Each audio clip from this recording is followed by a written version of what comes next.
What's up, everyone? It's Halloween. I'll probably put this out tomorrow, but I'm checking out Teddy Atlas' podcast right now to see what he thought about the Fury fight. And I'm going to be reacting and commenting on this viral, well, it went viral. It's at like 82,000 views, this AI video, real quick about Fury accepting. I know it's going to be clickbait, but whatever. Everyone does clickbait. I'm going to have to do it too to get my watch time up. I'm so close to being monetized on this channel. But anyway, thanks to you for watching. But, yo, listen to this. Let's just check this out. Oh, by the way, I did watch the Fury fight if you saw the previous video, but I saw the zoomed in version. It was like zooming in, so I couldn't really score it properly, but I thought Fury won, so much to my surprise, because I keep seeing everyone saying that Francis got robbed, but I see that Teddy Atlas agreed with me on the scorecards. But that being said, I have to rewatch it proper because it was zooming in, so I can't really... I know it was close, so I might change my mind. In all fairness, it's in a prior video, the only video I saw. You could see how it's zooming in and everything, so I really didn't see every second of it proper. So it was hard to judge, but it looked like Tyson Fury started snapping a jab from the hip and started, utilizing his boxing skills, his tricks, and coming through. But let's watch this and talk about this real quick. This AI video. 1, 2, 3, let's go. And if I'm wrong, me and you'll fight straight after. Yeah! Yeah, man! Yeah, man, the great man! Whatever the outcome, me and you will fight! All day, baby. Get on there, my brother! With his son Tyson Fury set to take on Francis Ngannou in a week, John Fury went absolutely crazy at the press conference yesterday and challenged the great Mike Tyson to a fight. Surprisingly, Mike Tyson said that he's ready and agreed to fight Old Gypsy John. Okay, so they're going to just turn this into a whole clickbait thing about how Tyson Fury's dad's going to fight him. Hey. So I'm going to run a Tyson Fury fight now because this is boring, this AI stuff. It got 82,000 views already. It's crazy. People just click on anything and believe it. But hey, I'm not hating. I'm going to probably do the same damn thing to get people over here. So, yo, check it out, though, for real. If you watch this Fury fight, this is the version I saw. It looks like it's not getting a copyright content ID match. Well, it's fair use. What's going on here? And I'm running it here as you're watching. And you can see it zooms in and everything to avoid the content ID match or whatever. Even though it's fair use. Because technically, if you're presenting it the right way, you shouldn't be stricken down or have it removed. But companies will go to war with you for that and whatever. So, as you're watching, I just want to make some comments. So Teddy Atlas said he gave Ngannou a chance. He was hype on that because Teddy Atlas, I'm going to be real, over the years was wrong a lot. I'll predict him in many fights. Back in the days, he'd be picking wrong all the time. But he does know a lot about, he knows more. I see he was in training with Francis, which I didn't know about. So that was news to me. I really didn't know who Francis was. Now I have, of course, the utmost respect for him. He's going to make tons of money, probably more money than he'll ever make in a UFC now. And we have a new heavyweight on the scene. And I get it, people's frustration, because you see his face. Yes, I get it. Tyson Fury had cut on his forehead, lump on his eye, but still, you got to look at, you can have all that. You can get busted up. It happened before. I'm just being real. Throughout the history of boxing, where a guy will be outboxing someone and he'll win and he will look like the loser face-wise. Whether it's headbutts in the inside. By the way, Tyson Fury did do that dirty elbow. Don't think I didn't catch that. But I'm not making excuses here. I say I have to watch the fight again.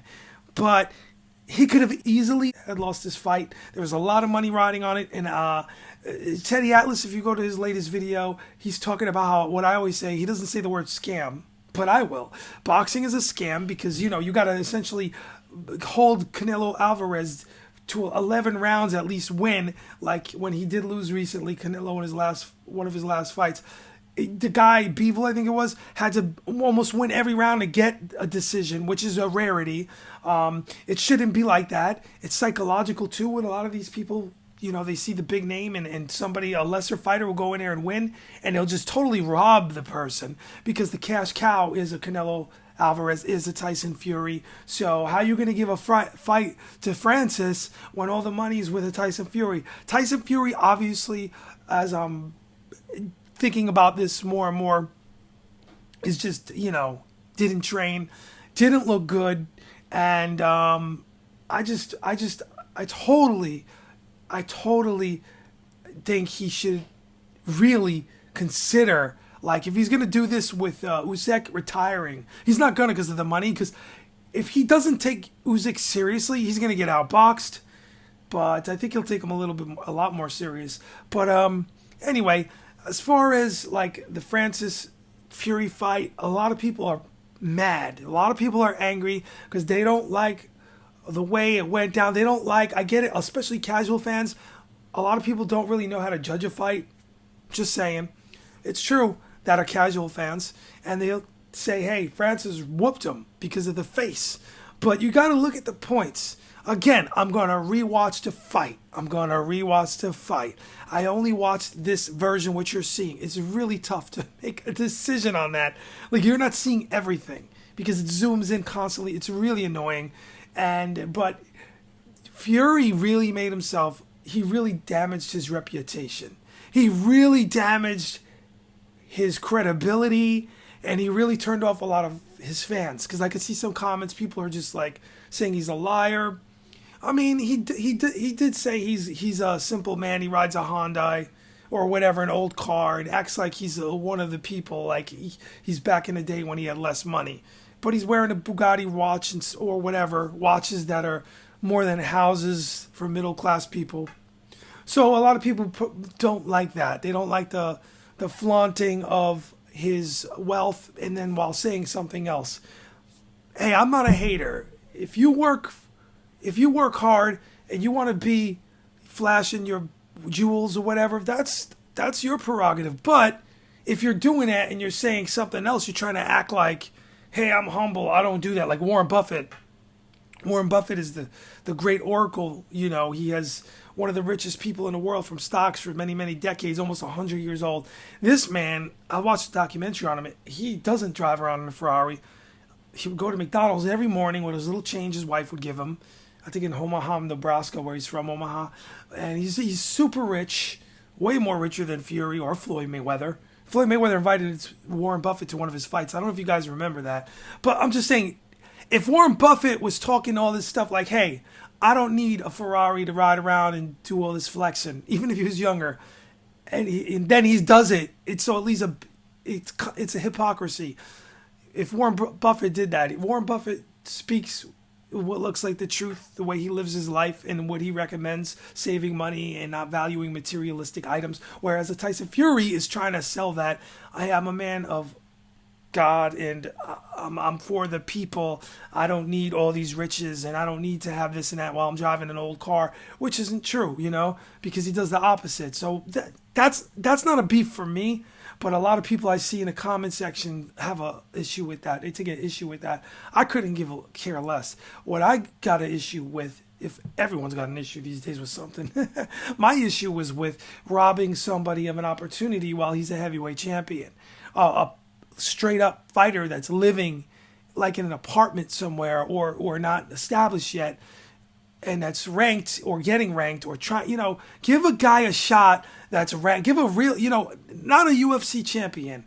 Give a fighter a shot, at least ranked 15 in the world, but that's a whole nother argument for another day. What he did was, it turned out where it was exciting, and it turned out he did shock the world, Francis, because nobody expected this. Teddy Atlas gave him a chance, but most people give big guys chances anyway.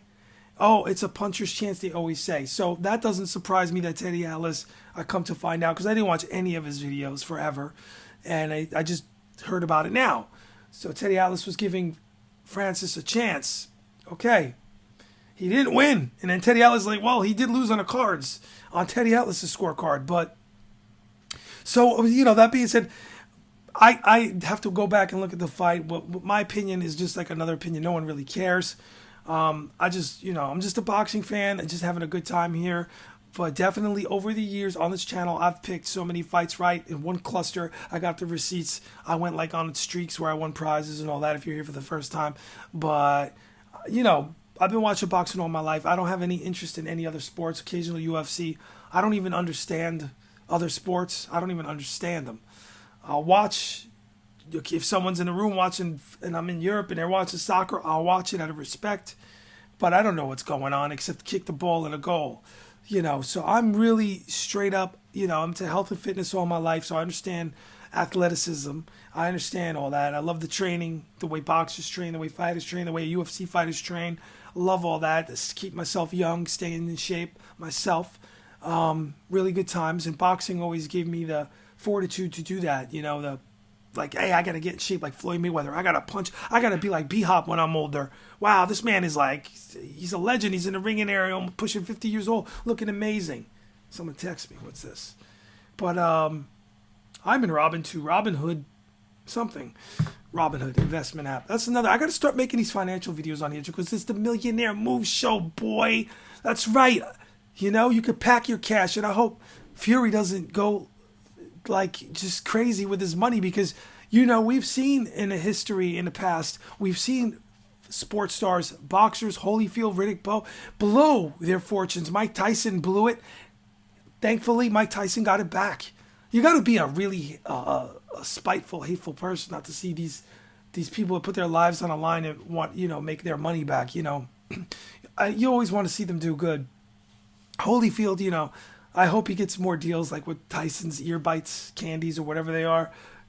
You know, he deserves it. He deserves to have a beautiful life, a great retirement with a lot of capital, and not have to worry about money like so many other athletes. They go through their money so quickly. You see Floyd Mayweather out there flexing and flossing and gambling like crazy. I mean, you could go through that like GTA money. You could go through $1 billion real quick. If you have, let's say, 300 million, a lot of winners, it happens all the time. A lot of winners, look it up and Google it. I've seen the videos. I've seen documentaries. They literally will shoot through $300 million. It's crazy and end up in bankruptcy and poor. They were better off not winning the lotto, some of these people. And they had a job, they had a stable lifestyle, and then all the problems, the hassles, the haters and their families or whatever, people coming at them constantly, it ruined their lives. It doesn't happen to everyone, but yeah, you got to be more fiscally responsible. Everybody across the board, but especially when you're making top money like these fighters. So Francis Ngannou's going to have a huge, even though he's 37, he's got to fit it in quick. One more fight, couple million, he could just live off the interest. But yeah, he's going to do really well. I can't believe it. One fight, yeah, Tyson Fury helped us along because Tyson Fury looked like trash. He looked like he didn't even train. Looked like he woke up. You could see after he got knocked down and was like, oh my God, I can't believe this is happening. You could see Usyk's face ringside. He was having one of those Holyfield moments of panic, you know, oh my God, because Holyfield once sat ringside for Tyson when he was beat by Buster Douglas and he had a multi-million-dollar fight in place and that evaporated right before Holyfield's eyes. Insane. So with that being said, I am going to be out. Got the glasses on, good times, fun times, and I hope you all enjoy your day, your night, whenever you're watching this. Hit subscribe, share the video. I think I'm going to be doing this for, I just like going on here and talking. I can't wait. I'm going to bring this show on the road. Meaning when I travel abroad, I like to travel a lot. I'm lucky where I can do that. I can't wait. It's going to be fun because I have a little audience to rap with here. But yeah, we're definitely going to be talking very soon. I'm going to be talking financials and how I save money. And I think it's a Millionaire Moves show. Needs to drop some of that. Because listen, I'm not a financial advisor. No one taught me this stuff in school. And yet, saving and investing has definitely changed my life. Believe it. It changed my life. Oh my God. It's crazy. So everybody, I wish you the best. And Tyson Fury, get your shizzle together, my man. Get it together. Because Francis will get their rematch and beat you. You're an embarrassment to boxing. I'm out.